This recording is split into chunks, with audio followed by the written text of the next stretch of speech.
नमस्कार, आप सभी का हमारा YouTube चैनल माई वेलनेस पर हार्दिक अभिनंदन और स्वागत है। मैं हूं अमिताभ और आज इस वीडियो के माध्यम से आपको कंट्रोल ऑफ हजार्ड अर्थात खतरों को कैसे नियंत्रित किया जाता है उसके बारे में बताने वाले हैं।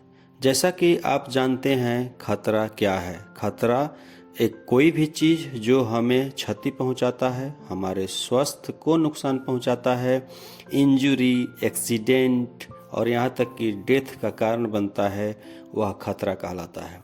तो हम किसी भी वर्क प्लेस पर काम करते हैं तो उन खतरों को नियंत्रित करके ही काम करना अति आवश्यक है। यदि हम उन खतरों को नियंत्रित न करें, हजार्ड को कंट्रोल न करें, तो हमें कभी भी खतरा से होने वाला नुकसान की संभावना बनी रहती है। जैसे इंजरी, एक्सीडेंट, ये सब होने की संभावना बनी रहती है।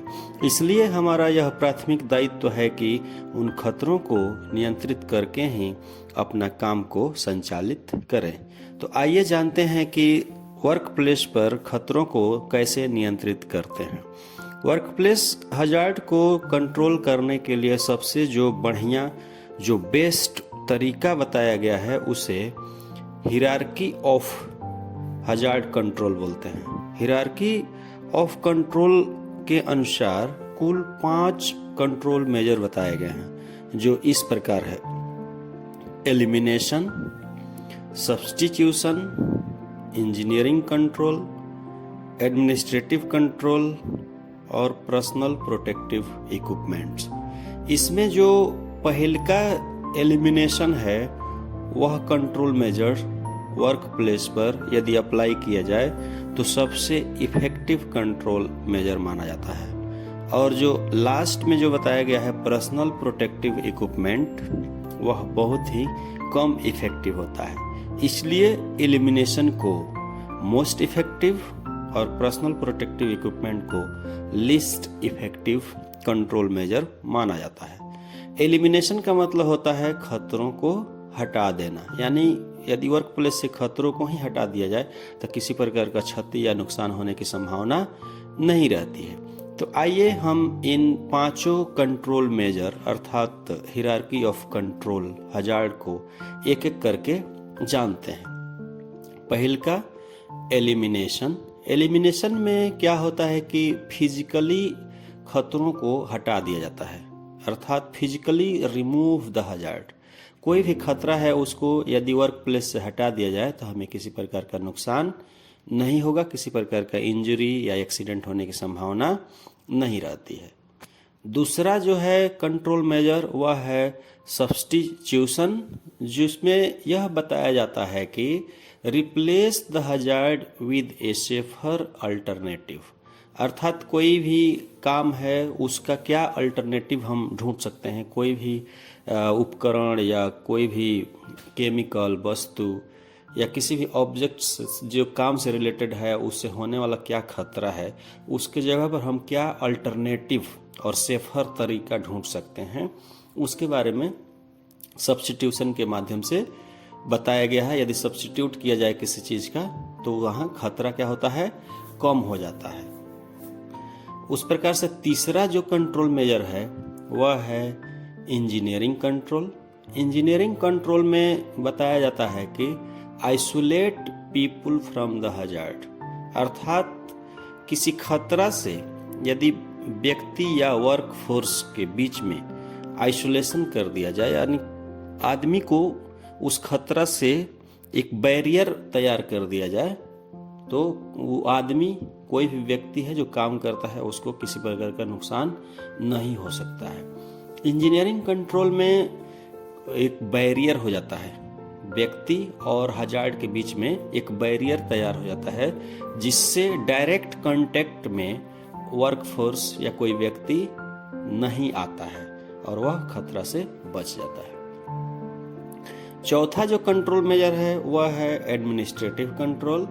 एडमिनिस्ट्रेटिव कंट्रोल में क्या होता है कि change the way people work. इसमें काम करने का जो तरीका है उसको यदि बदल दिया जाए, इसके अंतर्गत बहुत सा चीज आता है, जैसे चेक लिस्ट आता है, परमिट टू वर्क सिस्टम आता है, PSTA आता है, टूल बॉक्स स्टॉक आता है, उसके अलावा साइनेजेज, पोस्टर, सुपरविजन, ये सभी चीज़ें एडमिनिस्ट्रेटिव कंट्रोल के अंतर्गत आती हैं। वैसे ही इसमें आदमी को या काम करने वाले वर्कफोर्स को ट्रेनिंग दिया जाता है, जिसमें SOP, JRA, प्रोसीजर, ये सब, उसके अलावा OPL, बहुत सा ट्रेनिंग दिया जाता है, जिससे आदमी का काम करने का जो क्षमता है, स्किल है, वह डेवलप होता है और वह खतरों को पहचान कर लेता है, क्या राइट है क्या रॉन्ग है, खतरों को कैसे कंट्रोल करना है,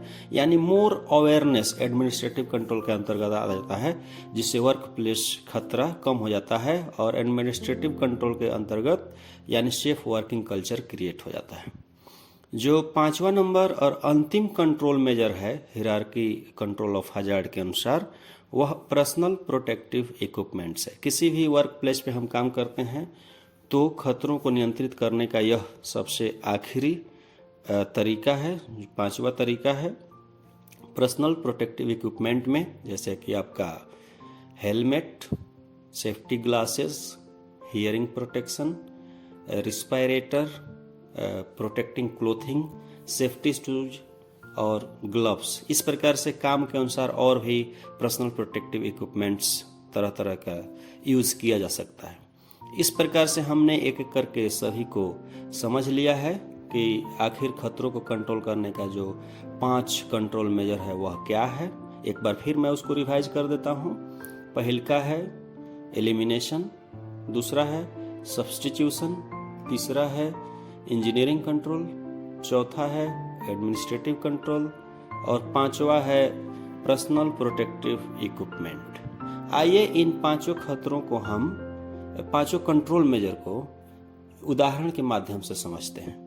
जैसे मान लीजिए कि किसी कंपनी में एक नॉइजी कंप्रेसर मशीन है, उससे बहुत ज़्यादा नॉइज होता है, तो हमारे लिए उस मशीन के द्वारा उत्पन्न जो खतरा है वह क्या है, नॉइज है, यानी वहाँ बहुत ज़्यादा ध्वनि उत्पन्न हो रहा है, जिससे वर्कफोर्स काम करने वाले लोगों को हियरिंग लॉस होने की संभावना है या उनको दिक्कतें हो रही हैं नॉइज से। तो हम इस नॉइजी कंप्रेसर मशीन पर कैसे हम जो 5 हिरार्की कंट्रोल मेजर है उसको कैसे अप्लाई करेंगे, आइए इसको बहुत अच्छा से समझते हैं। तो क्या करेंगे कि उस नॉइजी कंप्रेसर मशीन को क्या करेंगे, वहाँ से हटा देंगे, यानी बिल्कुल ही उस मशीन को यूज नहीं करेंगे। तो हमारे लिए उस वर्क प्लेस पर नॉइजी कंप्रेसर से उत्पन्न होने वाला नॉइज नहीं रहेगा, तो हमारे वर्कफोर्स को भी नॉइज का हजार्ड्स नहीं रहेगा, अर्थात बिल्कुल ही उस कंप्रेसर मशीन को हटा दिया गया, जो एलिमिनेशन बोला जाता है। पहले भी मैंने बताया एलिमिनेशन क्या चीज़ होता है।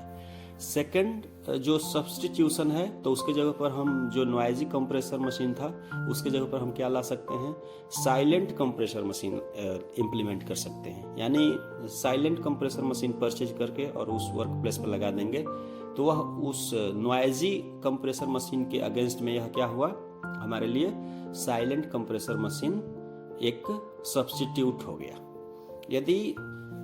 यदि हम सब्स्टिट्यूट के अंतर्गत नहीं कर पाते हैं, यानी कंपनी हमको बोलती है कि मशीन नहीं खरीद सकते हैं, तो हमें क्या करना पड़ेगा, तीसरा यानी इंजीनियरिंग कंट्रोल मेजर को देखना पड़ेगा। जो इंजीनियरिंग कंट्रोल मेजर क्या है, पहले बताया था, आइसोलेट कर देना। तो उस मशीन को, कंप्रेसर मशीन जो नॉइजी कंप्रेसर मशीन है, उसको क्या करेंगे, किसी रूम के अंदर ले जाकर उसको रख दिया जाएगा, तो वह रूम क्या हो गया, उसके लिए आइसोलेशन हो गया, यानी उस रूम से उस कंप्रेसर मशीन का जो नॉइज है वह बाहर नहीं आ सकता है। तो इस प्रकार से वर्कफोर्स नॉइज से बच सकता है।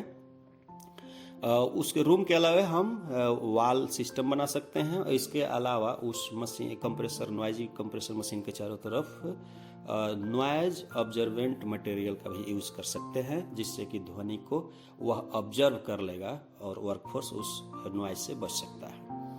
अब एडमिनिस्ट्रेटिव कंट्रोल क्या हो सकता है, चौथा, तो उसमें क्या कर सकते हैं हम, नॉइजी एरिया, यानी कंप्रेसर मशीन नॉइजी है, उस एरिया में हमको काम करना है, तो क्या करेंगे, हम एम्प्लॉय को क्या करेंगे, टास्क रोटेशन करवाएंगे। सपोज कीजिए कि उस नॉइजी एरिया में 8 घंटा का काम है, तो क्या करेंगे हम, टीम बना देंगे, टास्क रोटेशन करेंगे। यानी एक टीम जाके 1 घंटा काम करेगा, दूसरा टीम जाके दूसरा का घंटा काम करेगा, तीसरा टीम जाके तीसरा का घंटा में काम करेगा।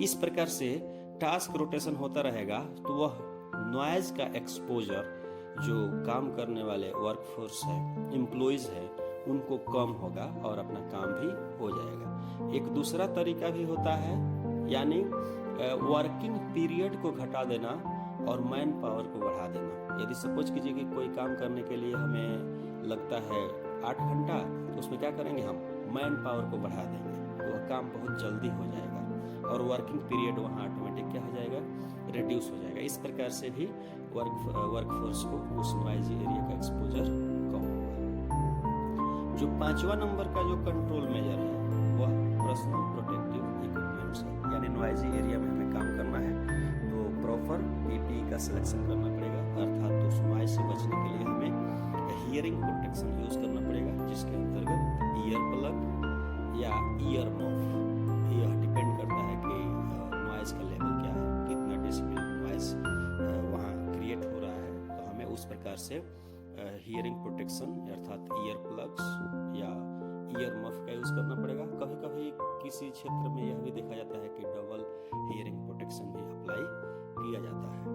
तो इस प्रकार से यह कंट्रोल मेजर अप्लाई किया जाता है। इसके अलावा और भी कई एग्जाम्पल इस पर दिया जा सकता है, लेकिन मुझे लग रहा है कि यह वीडियो बहुत ही लॉन्ग हो चुका है। मुझे पूरा विश्वास है कि आपको यह हजार्ड कंट्रोल मेजर्स बहुत अच्छा से समझ में आया होगा। फिर आपके कंट्रोल ऑफ हजार्ड क्या है यह अच्छी प्रकार से आप लोगों ने समझ चुका होगा।